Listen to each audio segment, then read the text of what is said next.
Hey there, LTCC tutors and library staff. This is Annie, and I'm just here getting myself familiar with Cranium Cafe. I thought I'd share a quick walkthrough video to highlight some features that you might find helpful. I know we've all been kind of getting used to Cranium Cafe and other online tools we're using, so you've probably already tested out your personal cafe. Hopefully you've hosted a meeting or two and started to get familiar with it. Cafe meetings are great, especially for drop-in sessions with individual students or if you need to meet with coworkers. So you might not have noticed the classrooms option yet. That's over here. I want to show you how it differs from a cafe meeting because you might find that it's a better choice for tutoring. There's a few other tools and functionalities that we don't have in our individual Cranium Cafe offices. So if you click here on classrooms, it gives you a list of options. I just want to show you the basic classroom setup. So let's click enter your classroom. And that's going to bring you into my personal classroom, and it's kind of a static link. If you click this, it's the same every time for your classroom invite link.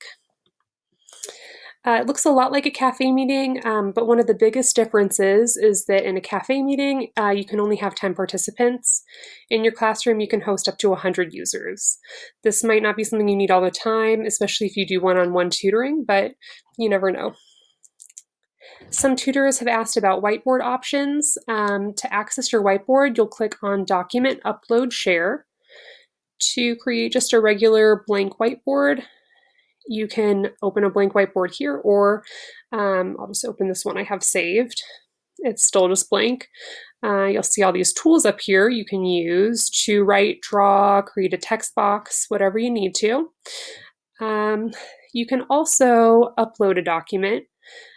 If you do a PDF or a Word document, you'll still have all those same tools and you can write over it. So it might be a good starting point. If you have some info you want to share during your session, you can start with that and then write or draw over it if needed.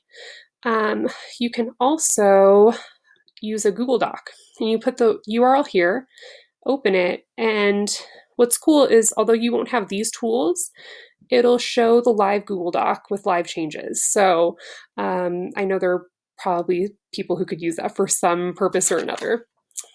So finally, oh yeah, another good perk to using a classroom rather than your cafe meeting, if you're using the whiteboard, is that if you think you might want to allow your participants to have access to the whiteboard to write or draw, you are able to unlock it here. In your regular cafe, you don't have that option. So that's another perk to using a classroom instead of your cafe meeting room. So, okay, and then one of the other features I want to show is just the breakout rooms.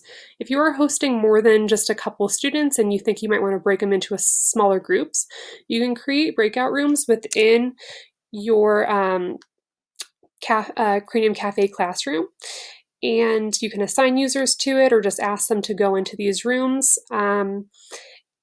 It's really cool because you don't have to break into smaller groups, create separate meeting links, or separate sessions. It keeps everyone in one place and you can kind of go from group to group and work with individual students in small groups. So let's see, I'm going to backtrack now. If you think you might want to create scheduled classroom meetings in advance, you can do that as well. You could do that here back at the original menu. Once you're in here, you choose date, time, all of this important stuff, and create your meeting. You'll be given a meeting link you can share via email, or you can also invite them while you're creating it, invite users. All right, I think that's about all I have time for today. Like all of you, I'm still learning about Cranium Cafe, getting used to it, but I hope this video helped to point out some features you might be able to use for effective tutoring this quarter. Good luck.